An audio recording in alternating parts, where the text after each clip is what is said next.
O Jardim do Éden. Nossa mais duradoura lenda. Uma história contada por uma civilização após a outra.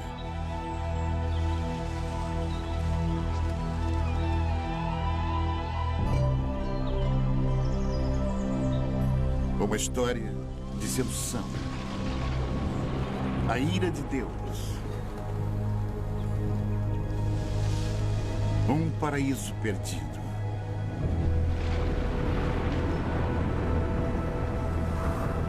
Mas será somente uma fábula? Existem provas de que as grandes histórias da Bíblia tenham sido verdade? De fato, existiu um lugar como o Éden?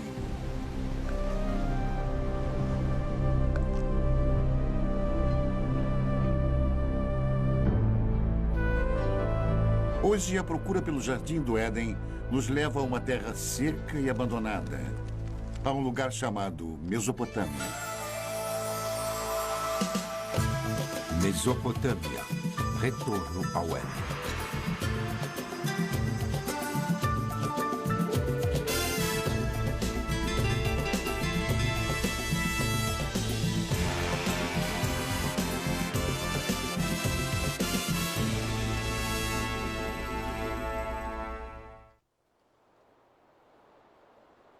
Esta é a terra onde as primeiras sementes de civilização humana foram plantadas. E foi aqui que 3 das maiores civilizações do mundo antigo surgiram: Babilônia, Assíria e Suméria. Em meio às suas ruínas, as respostas há muito procuradas para os mais profundos mistérios da Bíblia, enquanto arqueólogos percorrem esta terra em busca da origem histórica da fé. Nossa busca pelo Éden é uma viagem de volta ao passado. Primeiro até a Babilônia, a última dessas civilizações. Depois, mais distante no passado, até os assírios, os primeiros mestres da arte da guerra.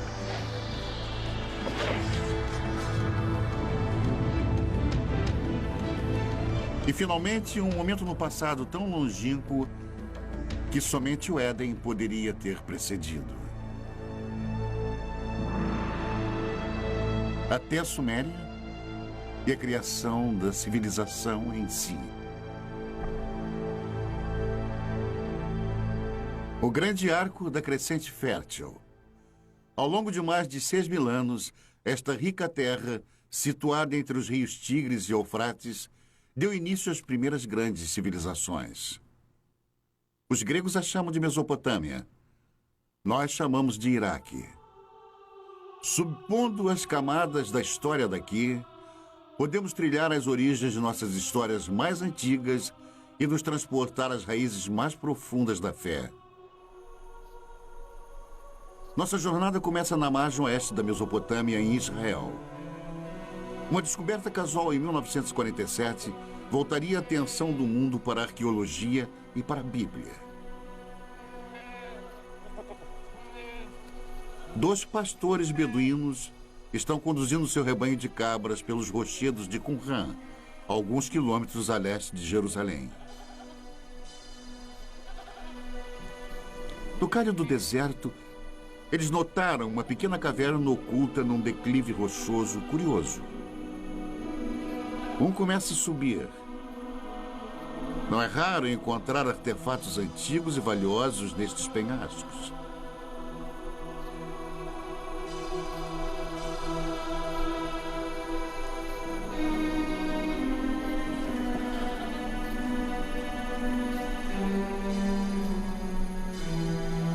Dentro da caverna, o pastor descobre destroços de antigos potes, fragmentos de pergaminhos de couro e algumas folhas de papiro, tudo intocado desde o tempo de Jesus.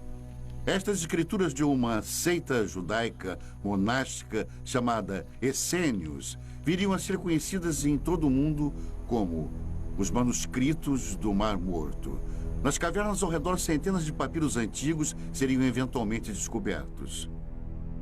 Uma delas provou ser a primeira versão do Antigo Testamento, incluindo os 5 primeiros livros fundamentais conhecidos pelos judeus como Torá. Os manuscritos do Mar Morto imediatamente se tornaram foco de um tremendo alvoroço internacional, enquanto eruditos e teólogos disputavam a posse e os significados deles. E a sensação foi importante. Isto foi descrito como um dos achados arqueológicos mais importantes. E são muito valiosos para os judeus, porque eram judaicos. Eles vêm de um período fundamental na história judaica. E muito valiosos para os cristãos, porque são contemporâneos de João Batista, Jesus e por aí vai. Portanto, são muito informativos. Mas, além disso, temos uma grande ligação emocional a esta obra. A Bíblia sempre foi um livro lido sob 2 pontos de vista: o sagrado e o histórico. Mas o tradicional Torá é sempre escrito à mão. As palavras são lidas enquanto o escriba escreve. Portanto, se tornam uma oração. E cada Torá é considerado sagrado a partir do momento que é escrito. Mas a precisão histórica da Bíblia nunca foi de fato comprovada. É um trabalho que continua até hoje.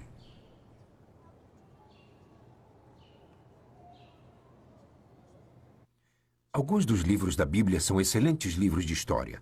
Aliás, os primeiros livros históricos que existem, e muito preciosos, pois temos comparado com outras fontes, e eles mostraram ser muito preciosos. Por isso são tão importantes.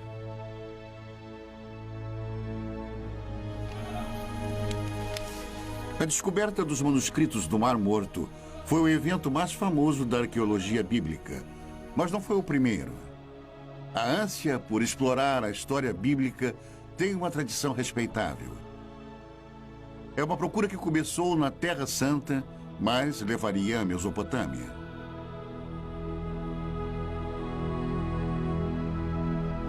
Ao longo da história, viajantes místicos e fiéis têm sido trazidos aos locais onde as grandes histórias da Bíblia ocorreram. Mas com a chegada do século XIX, um novo tipo de peregrino procurou fortificar sua crença na Bíblia através da recente ciência da arqueologia. Certamente não poderia haver confirmação maior de sua fé do que provar que a história bíblica foi real. O primeiro propósito dos arqueólogos bíblicos foi localizar lugares mencionados nas narrativas bíblicas e ver se alguma ilustração daqueles contos poderia ser encontrada. Para usar a cerâmica antiga, as antigas muralhas da cidade, as antigas armas como ilustrações de histórias bíblicas que todos eles haviam aprendido na infância.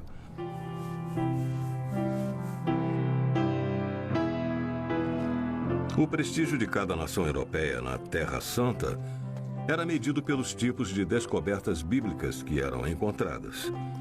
E uma das mais intensas batalhas diplomáticas e políticas que ocorreu na história da arqueologia bíblica foi a descoberta da famosa pedra moabita.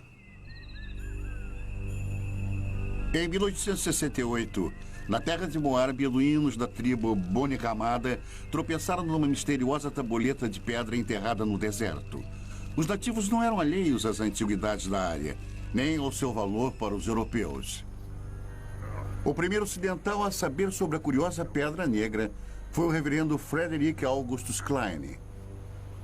Ele imediatamente partiu para a terra deserta, cheia de bandidos, acompanhado somente por alguns guias beduínos. Klein era um missionário, não um arqueólogo. Logo que olhou para o peculiar entalhe de basalto, ele sentiu uma súbita animação, suspeitando que a tabuleta negra pudesse confirmar suas crenças mais profundas. Ele examinou a pedra e fez um molde simples da inscrição. Era numa língua que Klein desconhecia. De volta a Jerusalém, ele procurou ajuda para decifrar a pedra. Quando a notícia do achado começou a se espalhar, as ruas e bazares fervilhavam com os rumores de uma nova descoberta. A inscrição na pedra provou ser o relato do rei Moabe sobre uma batalha também descrita na Bíblia. Pela primeira vez, ali estava uma confirmação escrita, gravada na pedra, de uma história da Bíblia. Duas fontes de um mesmo evento. Para os fiéis, aquela era a prova que estavam procurando. Uma evidência concreta da precisão histórica da Bíblia. Muitos quiseram comparar a pedra, mas os beduínos tinham motivos para desconfiar. No passado haviam sido trapaceados, até mesmo roubados, por caçadores europeus de tesouro. Supondo que algo tão estimado pelos europeus devesse conter ouro, eles jogaram a pedra no fogo na esperança de quebrá-la. Quando o fogo esquentava a pedra, eles derramavam água sobre ela e repetiram isso várias vezes, até que finalmente ela explodiu. Eles não encontraram ouro algum, e a pedra estava destruída.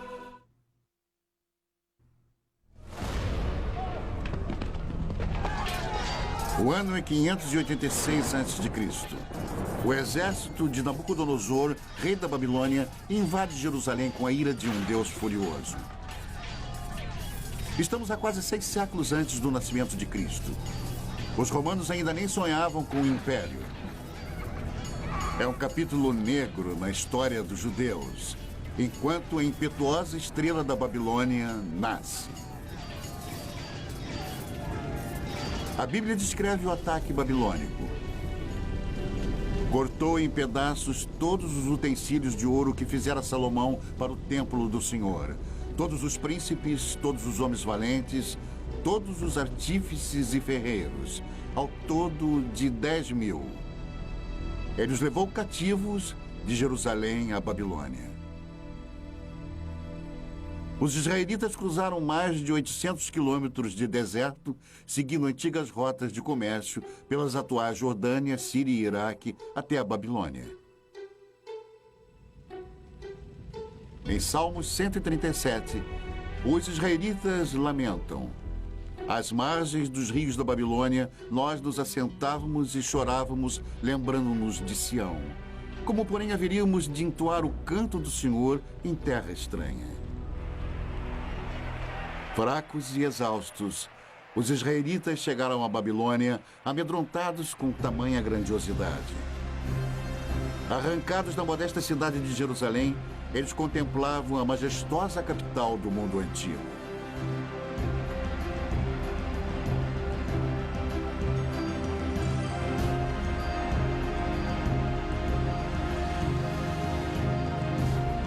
Mas, de alguma forma, os israelitas conseguiram mais do que entoar o canto do Senhor nesta terra antiga. Eles também registraram. Se você pegar qualquer parte de uma fala e então escrevê-la, você está formalizando isso. Você imediatamente estabelece um texto que as pessoas podem criticar ou podem dizer: esta é a verdade, tudo mais é errado. Que eu considero como sendo o maior efeito das escrituras da Bíblia ou do Antigo Testamento. Hoje, as muralhas reconstruídas ao redor da Babilônia estampam o nome de Saddam Hussein. Mas um dia os tijolos exaltavam outro nome: Rei Nabucodonosor. Esta foi uma terra de muitos deuses e ídolos pagãos. Um local improvável para o surgimento de um dos textos mais sagrados do mundo. Na verdade, a grande diversidade babilônica criou o clima perfeito. E eles invadiram este solo cosmopolita. Até os mais educados e os mais cultos estavam sendo bombardeados com contato direto com outras pessoas, e digo pessoas diferentes. Os israelitas se viram numa violenta mistura de raças e línguas em conflito com deuses e demônios. Que cidade é esta? O Apocalipse perguntaria. Vestida de púrpura e de escarlate, adornada de ouro, de pedras preciosas e de pérolas. A morada dos demônios, covil de toda espécie de espírito imundo. Babilônia, a grande mãe das meretrizes e das abominações da terra. Mas em meio a todas as abominações, talvez até mesmo por causa delas, foi onde a Bíblia se tornou um livro pela primeira vez. Ameaçados por uma nova cultura esmagadora, escribas hebreus se empenharam em preservar e solidificar a identidade judaica. Durante 3 gerações de escravidão, os escribas uniram à tradição oral de Israel novas escrituras e textos sagrados em um único manuscrito. Nascia a Bíblia. Felizmente para eles, os babilônios eram bem liberais. Eles os permitiram manter sua própria cultura, sua própria religião, estudar seus próprios livros. Foi isso que preservou a Bíblia até os dias de hoje. Mas como os livros da Bíblia surgiram nos longos anos de exílio, a cultura babilônica teria influenciado profundamente o trabalho dos escribas israelitas. Eles eram pessoas muito cultas, eu suponho. Muitas das que foram exiladas. E escribas conversavam com escribas. Tenho certeza que foi assim que muita informação foi transmitida. E a troca de ideias e conhecimento deve ter sido, eu diria, devastadora, deve ter sido extraordinária. A Bíblia eventualmente refletiria as histórias e tradições dos babilônios e até mesmo das primeiras civilizações mesopotâmicas. Os israelitas não podiam ignorar a cultura próspera e os grandes monumentos babilônicos. Seus templos estavam entre as maiores construções do mundo antigo. Construções públicas enormes. Uma via processional, o palácio de Nabucodonosor, com seus legendários jardins suspensos, palmeiras, o rio. Se você tivesse cruzado o portão de Ishtar, teria sentido o odor da brisa. E era intencional. Você estava na presença de algo poderoso. Mas por todos os lados estava a cidade, as pessoas, os plebeus. Os desfiladeiros, travessas tortuosas, o tumulto de pequenas lojas. Multidões de pessoas caminhando, pequenos bairros, amontoados, cheios de vida.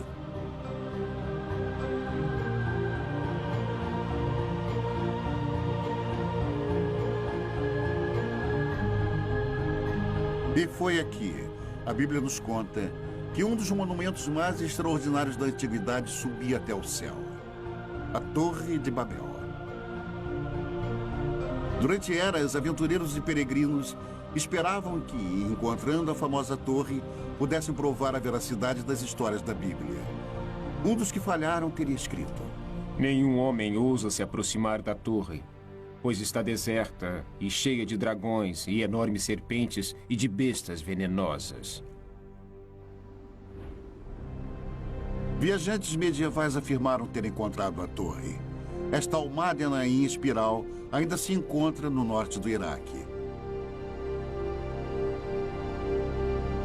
Mas eles estavam errados. Esta torre foi construída 1500 anos depois e muito distante das muralhas da Babilônia.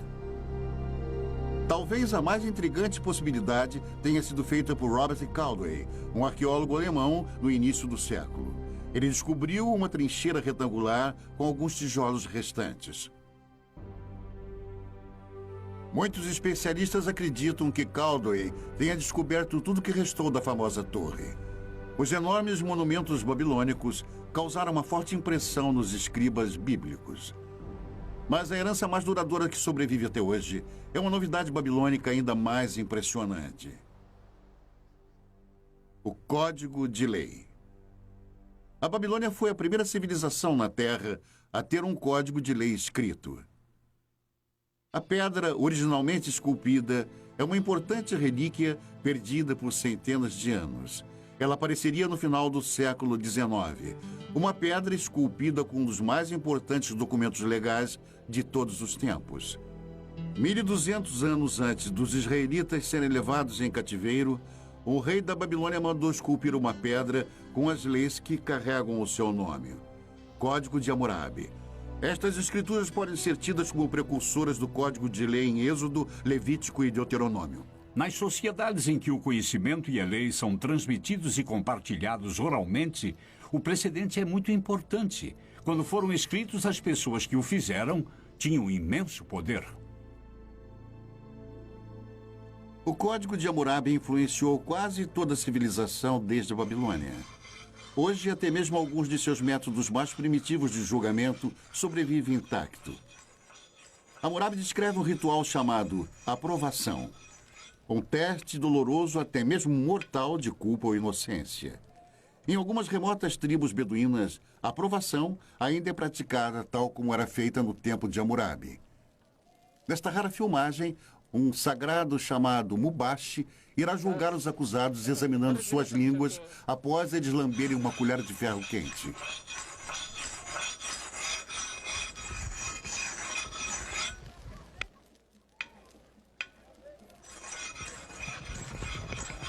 Estes homens foram acusados de roubo. Eles devem se submeter à aprovação ou serem considerados culpados por omissão. Os membros da família assistem ansiosos enquanto os jovens rapazes se preparam para o ritual doloroso.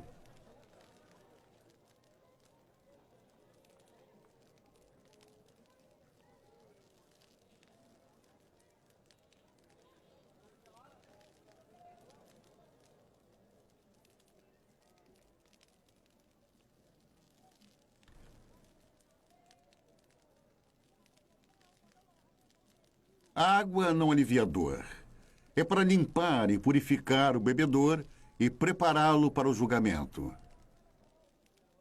O homem sagrado reza e depois examina as línguas queimadas, buscando um sinal de Deus. Apenas o Mubashi pode definir culpado ou inocente e somente ele irá determinar o destino destes homens. Finalmente, um veredicto.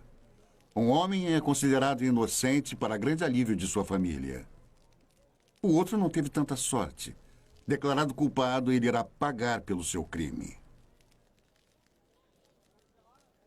A aprovação é um intrigante reflexo atual de Hammurabi, mas suas leis chegam ainda mais diretamente ao presente através da Bíblia. Hammurabi estabeleceu leis. Ele não inovou nada. Ele apenas estabeleceu por escrito as leis às quais eram realizadas pelos antecedentes há centenas, se não milhares de anos. Olho por olho, dente por dente, e princípios como este, muitos dos quais ainda se encontram.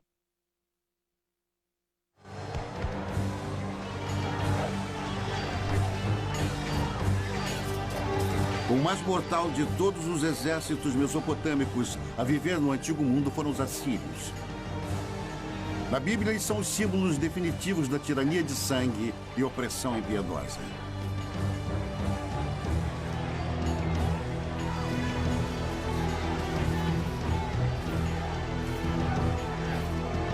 Cem anos antes de Nabucodonosor levar os israelitas em cativeiro para a Babilônia, a Bíblia nos conta que o rei assírio Senaqueribe atacou as terras dos israelitas.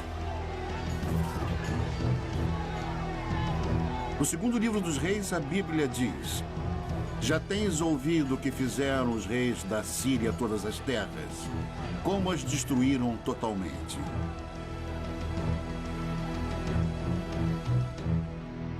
Os assírios eram dominados por reis déspotas. Eles acreditavam no poder absoluto. E poder absoluto significa controle.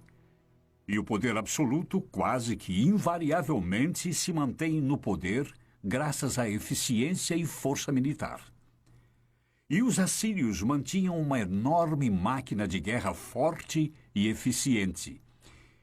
E nas paredes dos palácios dos reis assírios estavam as narrativas de algumas de suas expedições, escritas de forma vaidosa, gloriosa, grandiosa e eloquente. Os assírios, eles poderiam tomar uma cidade e empilhar as cabeças dos cidadãos dominantes do lado de fora dos portões, ou pegavam o rei da cidade, o esfolavam vivo e pregavam sua pele no muro, mas todos faziam isso. O poder assírio, simbolizado pela caça ao leão real, estava nas mãos de impiedosos reis guerreiros.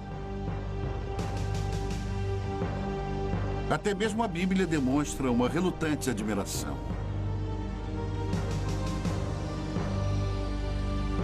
Eis que a Assíria e todos os grandes povos se assentavam à sua sombra. Ezequiel 31. Enquanto a cidade de Roma estava no início, a Assíria era o maior império do mundo. Por mais de 1000 anos, os detalhes sobre a civilização assíria eram poucos. Até a grande capital, cidade de Nínive, era desconhecida pelo mundo moderno. Então, em 1852, estas ruínas abandonadas foram exploradas pelo arqueólogo britânico Austin Henry Lerdy. O que Lerdy encontrou aqui no norte do Iraque foi nada menos do que a morada real de Nínive, um tesouro intacto da civilização assíria.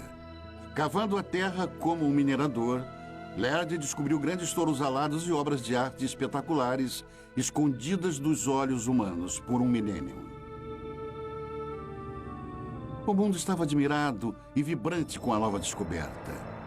Nínive era outra cidade bíblica encontrada, mais uma confirmação da precisão histórica da Bíblia. Porém, a mais fenomenal das descobertas de Lerdy foi a grande biblioteca de Nínive, uma extraordinária coleção de 22 mil tabuletas de barro gravadas com a escrita cuneiforme dos assírios.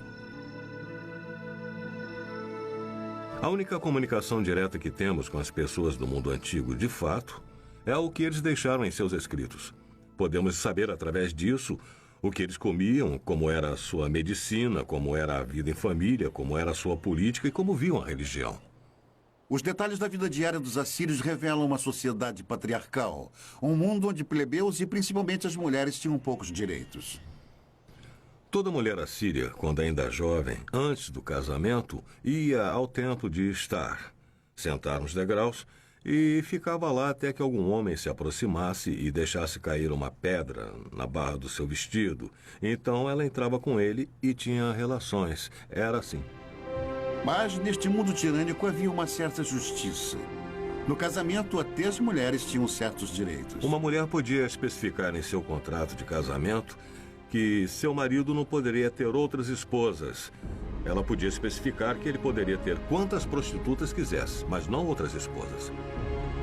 Mas se as mulheres comuns tinham direitos limitados, descobertas recentes revelam que as rainhas assírias dispunham de grande privilégio. Em 1989, o antigo palácio de Nimrod, ao norte do Iraque, foi o palco de um surpreendente achado. Os especialistas a consideraram a mais significante descoberta desde a tumba do rei Tutankhamon, o tesouro de Nimrod.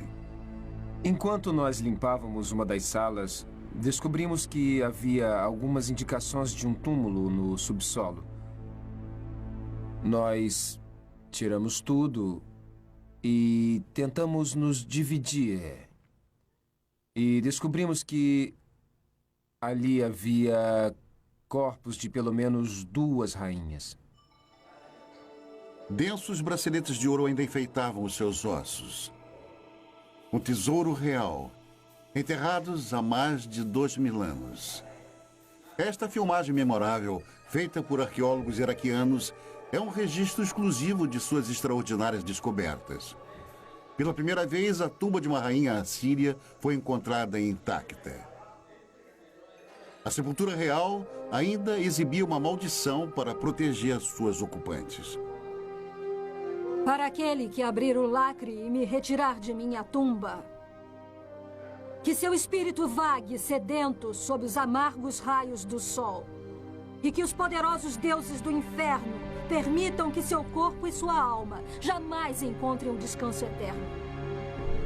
Ignorando a maldição, os arqueólogos escavaram mais de 56 quilos de joias lindamente esculpidas, globos de cristal e requintados entalhes. Os antigos assírios eram mestres ourives e artesãos. Mas o valor desse tesouro é bem mais alto do que vale em ouro. Quando mortas, as rainhas assírias esbanjavam riquezas. Mas em vida foram seus reis que fizeram história.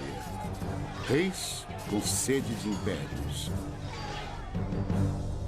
No ano de 701 a.C., o rei Senaqueribe e seu exército se puseram a caminho do deserto em direção ao mar Mediterrâneo. Os corajosos assírios estavam determinados a conquistar tudo que passasse em seu caminho. As cidades de Judá, inclusive Jerusalém, e seu rebelde rei Ezequias. Fortalezas e mais fortalezas tombavam diante dos assírios, mas foi a cidade de Laquis cuja brutal destruição está nos registros históricos e na Bíblia. O cerco a Laquis É um ótimo exemplo de como o exército assírio invadiu a cidade, a cercou, a sitiou e a conquistou, e levou seus habitantes como escravos, os que não foram executados, homens, mulheres e crianças. A técnica era muito simples, era uma conquista bruta, rápida e sistematicamente eficiente. E nos baixos relevos dos palácios assírios, dá para ver os mecanismos de cerco, os soldados avançando nas colinas com os escudos por cima os protegendo dos entulhos atirados. Mas eles não tinham chance. Os outros eram soldados profissionais, eram uma máquina.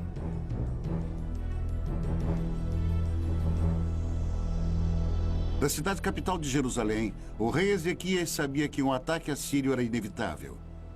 Ele tratou de fortificar a cidade e ordenou a escavação de um aqueduto subterrâneo, um empenho desesperado para proteger o fornecimento de água na cidade. Diante de um cerco, o plano de Ezequias funcionou. A Bíblia conta que Deus salvou Jerusalém e o rei da Assíria voltou humilhado para sua terra. A versão de Senaqueribe do conflito foi encontrada num prisma de argila enterrado em Nínive. Ele se equipara com a história da Bíblia nos mínimos detalhes, mas seu ponto de vista é bruscamente diferente. Mas quanto a Ezequias, o judeu que não se curvou em submissão ao meu domínio, 46 de suas cidades fortemente muradas, eu ataquei e conquistei. O esplendor de minha autoridade o derrotou. As histórias são contadas de ângulos diferentes, mas estão de acordo. Se você tiver que contar sobre o que aconteceu hoje, e se tiver que contar, contaremos histórias diferentes. Temos a história de Senaqueribe invadindo este país. Cada uma conta basicamente sobre o mesmo evento histórico, completamente sem contradições. Sem contradições, exceto uma. O resultado na versão de Senaqueribe, Ezequias está confinado em Jerusalém como um pássaro na gaiola. Mas, segundo a Bíblia, os exércitos assírios estão contidos nas muralhas de Jerusalém. Este talvez seja o primeiro exemplo de manipulação de informações. O Deus dos israelitas dá a última palavra. Eu vou destruir os assírios em minha terra, a Bíblia diz. E assim disse o Senhor que os assírios serão derrotados. Muito antes, o Onipotente tinha desperdiçado uma civilização inteira.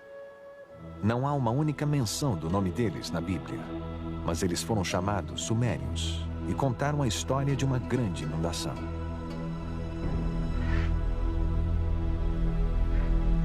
É uma das mais famosas histórias de toda a Bíblia, a saga da Arca de Noé. Um Deus raivoso, um barco de madeira, um dilúvio. É a história de Noé e sua família fugindo para a arca com cada espécie de animal e sobrevivendo ao castigo da inundação, enquanto o resto da humanidade é destruída. É uma história primitiva, mexendo com nossas esperanças e medos mais profundos. Uma história encontrada na Bíblia, mas também em outro texto antigo, um texto descoberto nas ruínas dos Sumérios. No começo deste século, um grupo de blocos mesopotâmicos foram traduzidos. Eles revelaram a primeira lenda conhecida de uma enchente cataclísmica. O primeiro épico escrito do mundo é a história do mítico rei Gilgamesh. A história dele sobre uma grande enchente precede a da Bíblia por pelo menos 2000 anos.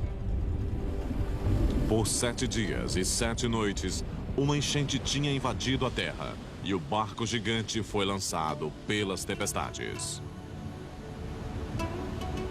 O barco navega até uma montanha. Ele solta os pássaros, que é a história que tem uma semelhança com a enchente bíblica. É uma história maravilhosa. Mais de 5.000 anos atrás, a história do grande dilúvio foi contada primeiro aqui, nas cidades antigas da Suméria, Uruk, Eridu e Ur. Na Suméria, encontramos o início de quase tudo que nos fez civilizados. Eles inventaram a roda, o governo e a jardinagem. Suméria, a primeira civilização na Terra. Em uma terra sem pedra, eles projetam tijolos de barro, como aqueles ainda feitos e usados hoje. E daqueles simples blocos de construção, eles levantaram os primeiros grandes monumentos, chamados zigurats, construindo templos que invadem dezenas de metros pelo ar. Os sumérios inventaram 1 minuto de 60 segundos e até mesmo o adolescente problemático. Onde você foi? Não fui em lugar nenhum. Se você não foi a lugar nenhum, por que fica perdendo tempo? Vá para a escola. Fique na frente do seu professor. Narre a sua lição de casa, escreva o seu trabalho. Você me entendeu?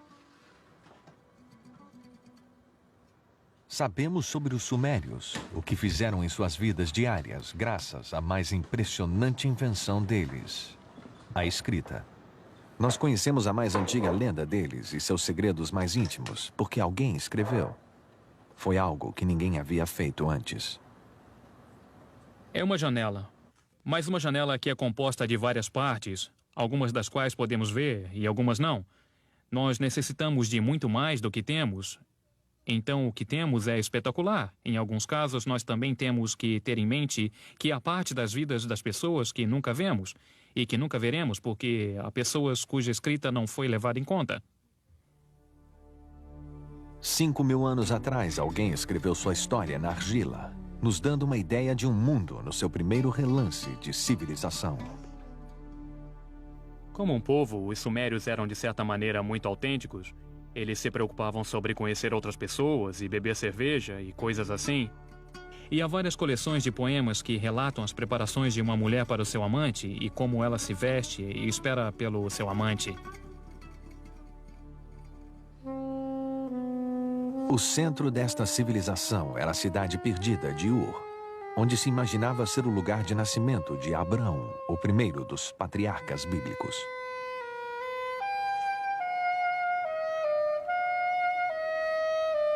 É o sumário de uma cidade bíblica em termos arqueológicos, porque era um lugar de uma das mais famosas escavações arqueológicas que já ocorreu entre os anos 1920 e 1930, por um notável arqueólogo britânico chamado Leonard Woolley.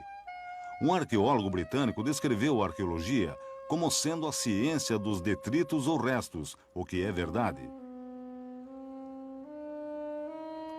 Mas me dê um arqueólogo que possa fazer pedras e ossos e tijolos e potes criarem vida.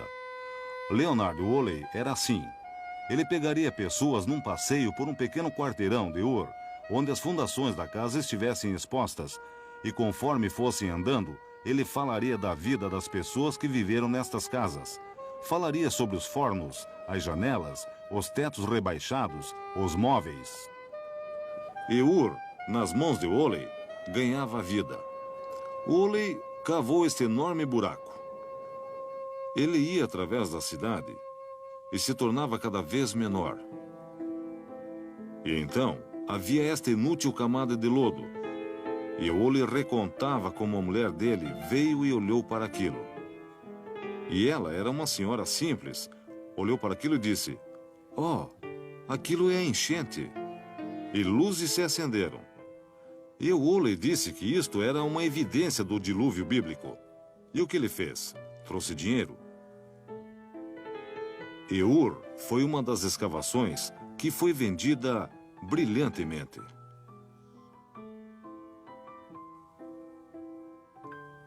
Especulações sobre o dilúvio bíblico causaram uma sensação. Mesmo sem uma prova concreta, foi como se a ciência e a Bíblia tivessem se unido no desolado deserto do sul do Iraque. Woolley iria finalmente desenterrar um tesouro indiscutível. Uma descoberta que trouxe visões extraordinárias para esta primeira das civilizações. As tumbas reais de Ur. Cavando na lama grossa, Woolley descobriu 74 esqueletos arrumados cuidadosamente, todos enterrados ao mesmo tempo. O sepultamento contou a chocante história de uma jornada final de um rei para o além e daqueles que o acompanharam. E a partir disto, ele desenvolveu uma notável história de um funeral real. E a história dele foi algo assim. Primeiro eles cavaram este grande buraco com uma lâmpada de um lado. No buraco, levantaram um sepulcro com pedra na qual o corpo do personagem real foi colocado.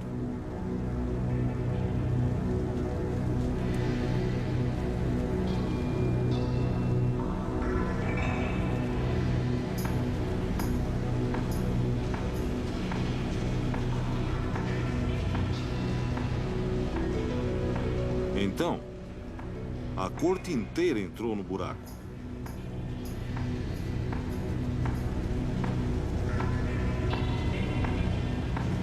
Todos se alinharam e ficaram lá com pequenos potes de argila em suas mãos.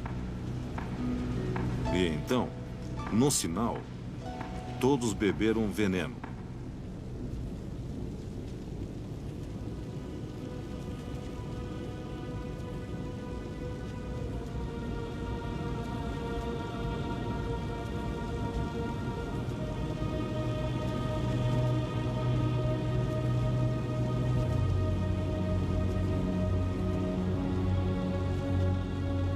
Deitaram e morreram. Então, o príncipe foi para o seu túmulo acompanhado por todos os seus seguidores.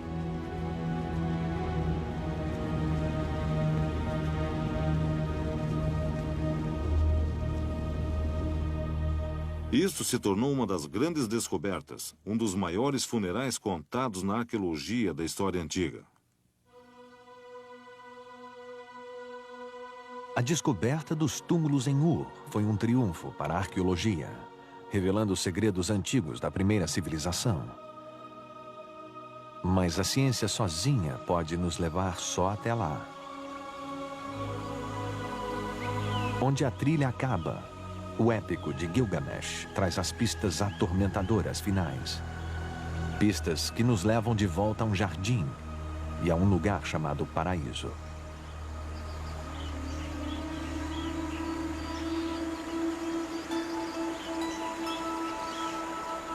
Ah, o Jardim de Éden.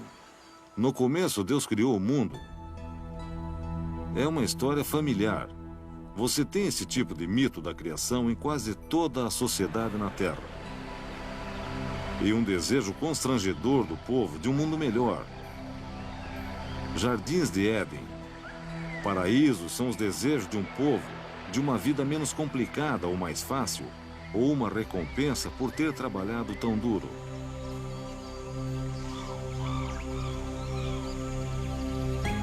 No antigo épico sumério de Gilgamesh, o nome dado ao paraíso é Dolmen. É um lugar além da habitação humana normal e como se apresenta no mito sumério da enchente, que é onde os sobreviventes da enchente foram morar. E há outros mitos que mostram Dolmen como um lugar onde tudo era perfeito. Dolmen aparece na lenda mesopotâmica como uma espécie de jardim do Éden. Como um tipo de paraíso, um lugar de verdejante frescor e água abundante, e ventos e brisas. É um lugar de maravilhas, um lugar perfeito. É também o lar para uma serpente. No épico antigo, a serpente rouba a flor que gera a imortalidade.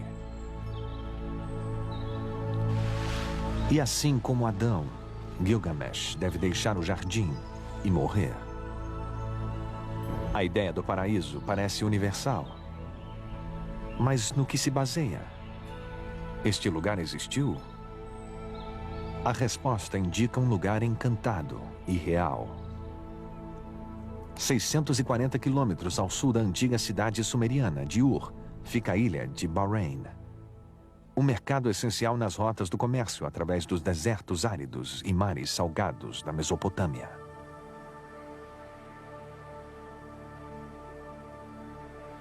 Hoje, Bahrein não é mais um paraíso, mas foi uma vez viçoso. Uma vez esta ilha teve água abundante e também abundante vida. Uma vez, há muito tempo, isto era Dolmen. Mas era o paraíso? Comparando com o deserto nos arredores, certamente parecia ser. Havia tanta água aqui que o que é agora é uma ilha deserta. Floresceu. Era um jardim produzindo frutas suculentas. E havia pessoas aqui que aparentemente levavam uma vida abençoada. Mais de 85 mil túmulos encontram-se nesta paisagem, provavelmente mais do que em qualquer outro lugar do mundo antigo.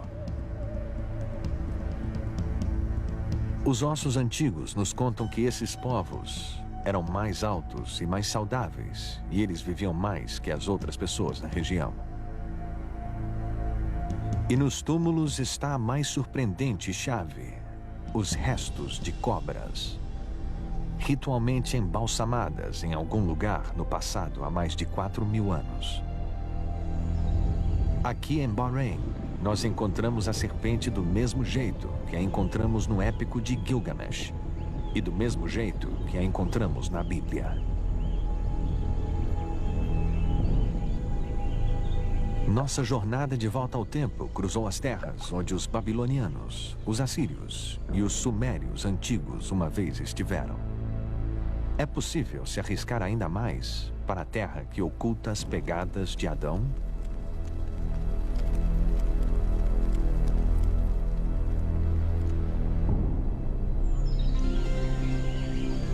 Aqui, fé e razão devem caminhar juntas. Nós agora sabemos que houve uma ilha paradisíaca na Mesopotâmia. É nossa escolha acreditar que era o paraíso.